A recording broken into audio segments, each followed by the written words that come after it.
Hari abanyamuziki bahariwe n'ibyo bakora mbese bamwe dukunze kuvuga ko bagezeyo. Yaba mu muziki isanzwe, hip hop, yewe n'izokanye no guhimbaza Imana, usanga baruta abandi ndetse n'amazina yabo baravugwa kandi yumvikana mu matwi y'abakunzi babo. Muri abo twavugamo Bruce Melody, The Ben wabaye ikirangirire, Bull Dogg mu njyana ya hip hop, ndetse na Israel Mbonyi mu ndirimbo zo kuramya no guhimbaza Imana. Ushobora kumva ari abahanzi ntavuze kandi bafite amazina akomeye hano mu Rwanda uretse ko utaba wibeshye. Uyu munsi reka twirebere ku ndirimbo zo kuramya no guhimbaza Imana, maze turebere hamwe ku muryango wa Papy Clever na Dorcas Ingabire. Ni ikiganiro kigizwe n'ibice bibiri. Igice cya mbere turarebera hamwe umuryango wabo, urugendo rwabo mu muziki, n'igice cya kabiri turaza kuba turebera hamwe ku butungo batunze ahanini binjizwa n'urubuga rwa YouTube. Ngiye mugiye kubona muri kiganiro, nitwa Murenzi. Iyi ni MA Entertainment, nguhaye ikaze. Mbere yuko twinjira mu rugendo rwatangiye 2020, si ubundi Papy Clever na Dorcas Ingabire ni bantu ki? Papy Clever avuka mu muryango w'abana batatu, akaba imfura y'iwabo. Papa we yitwa Etienne Mwizerwa, naho mama we akitwa Nyirasafari Immaculée. Naho madamu we Dorcas Ingabire avuka kuri Nsengimana Jean Pierre na Donatille Mukankuranga, akaba umwana wa gatatu mu muryango w'abana batandatu. Papy Clever avuga ko yatangiye urugendo rwo gukunda umuziki akiri umwana muto cyane, aho yarimbaga muri korali yo ku ishuri, yaba muri primaire ndetse na secondaire. Ibi twavuga ko byaje no kumukurikirana kugeza ubwo yisanze mu rukundo na Dorcas, nawe wari usanzwe akunda umurimo wo kuramya no guhimbaza Imana. Baje kumenyekana cyane guhera mu mwaka wa 2020 ubwo batangira gushyira ibihangano byabo kuri YouTube, aho hakaba hari muri lockdown y'icyorezo cya COVID-19. Maze guhera ubwo izina ryabo rirazamuka, batangira kwitabira ibitaramo byinshi kandi bikomeye byuzuye abantu benshi, kuko indirimbo zabo zabaga ziri mu ndimi zitandukanye, aho twavugamo nk'igifaransa, icyongereza ndetse n'igiswahili, byatumye East Africa ibamenya cyane byihuse. Abenshi bakunze kugaruka kuri iyi couple ahanini bashimagiza ndetse banatangara ibanga bwabo, nubwo ba nyir'ubwite bivugira ko byose ari Imana, ngo cyane ko hatabayeho Imana ibashoboza mu byo bakora byose bya buri munsi muri buri ntambwe batera, ngo byose byaba ari ubusa.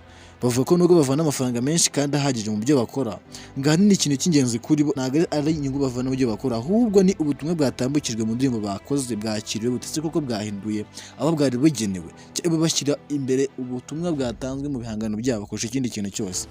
Ikindi wamenya kandi nyuma y'ibyo ni uko banyujije ku rubuga rwabo rwa Instagram baherutse gutangaza ko bibarutse undi mwana wabo wa kabiri w'umukobwa, ubu ari umuryango ubayeho wishimye kandi ufite abana babiri. Cyane ko nta bintu byinshi wamenya kuri iyi famille kuko ahanini bakunze gufata ubuzima bwabo bakabugumisha ari ibanga. Sasa munyemerere turebere hamwe akayabo k'amafaranga binjiza buri cyumweru, buri kwezi ndetse na buri mwaka binyuze ku rwabo rwa YouTube, cyane ko ari imwe mu YouTube hano mu Rwanda ifite ubushobozi bwo kuba yakinjiza asaga miliyoni 40 byibura mu kwezi. Reka turebere hamwe ese bigenda bite. Nguhaye ikaze mu gice cyacu cya kabiri cy'ikiganiro.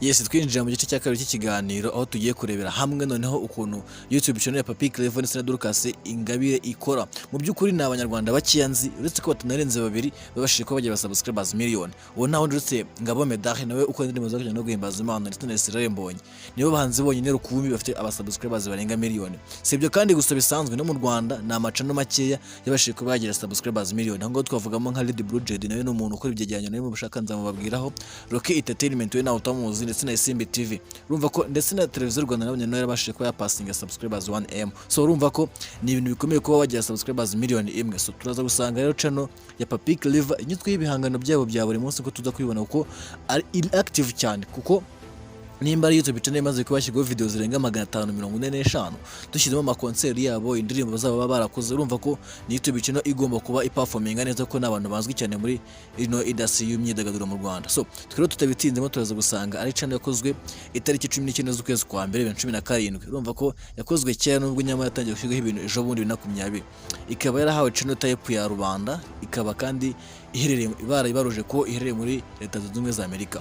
Kuri ubu imaze ko yakaprodingo video 545, ifite views miliyoni zose hamwe ni views miliyoni 233 ibihumbi 188 na 676 ubwo nandi kubakorera iyi video. Hanyuma aba subscribers ni ibihumbi 899. Urumva ko byibura barabura umusubscribers n'igihumbi kugira ngo buze 900. Hanyuma sitangiye urugendo gushaka views miliyoni imwe arabura ibihumbi 100 byibuze na kimwe. So urumva ko Papy Clever na Dorcas Ingabire nawe bafite izina rikomeye cyane mu myidagaduro. So reka turamanuka hano hasi kugira ngo tubashe kuresta ino YouTube channel noneho yinjiza gute, ni gute babasha kuvanamo ibibatunga ndetse n'amafaranga y'umurenge ko tubibona. turaza gusenga rero analytics zayo zivuga ko byibura mu minsi 30 ishize yabashije kuba yagira abasubscribers 27,000. Urumva ko ni ibintu bitoroshye cyane, ikaba ifite grade ya B. Ubwo nivuga B nyine ni nk'irank babaye haye. Mu gihe kingana n'ukwezi Papi Clever na Dorcas Ingabire binjiza amadolari iyo byabagenze nabi binjije gakeya amadolari angana n'igihumbi na magana, ubwo ni miliyoni imwe na hafi $900 mu Manyarwanda, yaba yabonetse akaba ari miliyoni 29 mu Manyarwanda n'ibihumbi nka 600 gutyo. Gusa ku mwaka bwo uraza gutungurwa kubinjiza amafaranga menshi cyane kandi y'umurengera. Byibuze ku mwaka analytics zerekana ko Papi Clever na Dorcas official YouTube channel ishobora kuba yakinjiza 21,900 byagenze nabi kandi nabwo. Bivuze iki gihe ibataye agaciro. Bivuze ngo ni miliyoni byibura 22,300. Hanyuma yabaye menshi ngira ngo nange munabyibonera murafatse calculator mu karikire mu mbwira mu Manyarwanda ni 350 n'amafaranga igihe cy'ijana. Byibuze dushyize mu Manyarwanda usanga ari hafi miliyoni nka 354 n'ibihumbi 170 gutyo, muraza gukarikira murebe. Sike turaza kwita twimanikira hano hasi turebe noneho ibintu mu buryo bwagutse. Turahera ku munsi ugizwe n'amasaha 24 tujye ku cyumweru kigizwe n'iminsi 7 ndetse n'iminsi 30 ukuntu binjiza. Byibura tutabitinzemo turasanga ku munsi Papi Clever na Dorcas Ingabire binjiza abasubscribers 900. Byaba byagenze neza kandi bakinjiza amadolari 973 ashobora kuzamuka kandi akikoza nko mu gihumbi byibuze. Mu cyumweru rero turasanga Papi Clever binjiza abasubscribers 3,300 ashobora kandi kubyara amadolari angana n'ibihumbi 6,800, ubwo ni hafi miliyoni 7. Mu gihe kingana n'ukwezi yinjiza byibura abasubscribers 27,000.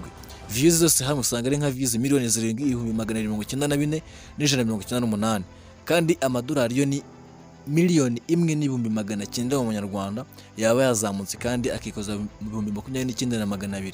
Dushyize mu Manyarwanda tuyavunje usanga ari nka miliyoni 30,600 gutyo tugereranyije neza. Muraza gufata calculator murebe. Rero tuzamuka no hejuru turebe ese barebwa byibura bingana bite mu gihe kingana n'iminsi 30. Iminsi 30 ishize Papi Clever official YouTube channel yinjije cyangwa se yarebwe inshuro miliyoni 7,294 muri ku kwezi byibura turangije. So bivuze ko ni YouTube channel iperforminga neza kandi ikora cyane. Ni ngahe nguko rero amafaranga yinjizwa na Papi Clever ndetse na Dorcas mu gihe kingana n'ukwezi cyangwa se n'umwaka ku rubuga rwa YouTube bwonyine. Ikindi kandi nk'abahanzi ntabwo bivana ko YouTube channel ari go rubuga rwonyine bacuruzaho umuziki wabo, kuko hari izindi platform zicuruza umuziki aho twavugamo nka Audiomack ndetse n'izindi. So kandi aho hose akaba ari ahantu hinjiza amafaranga ku muhanzi ndetse n'ibikorwa bye bya buri munsi. Ngaye gukora ibya YouTube channel ya Dorcas ndetse na Papi Clever. Ndagushimiye twabanye muri iki kiganiro. Nimba wagikunze ko ukanda like and comment, utiyoye kandi n'ubwo na subscribe kugira ngo video nk'izi ngizi zibutariza zagucika. Ngiye mwabanye muri iki kiganiro nitwa Murenzi, iyi ni MA Entertainment YouTube channel. Kanda subscribe ni mutarayikanda. Till next time, peace.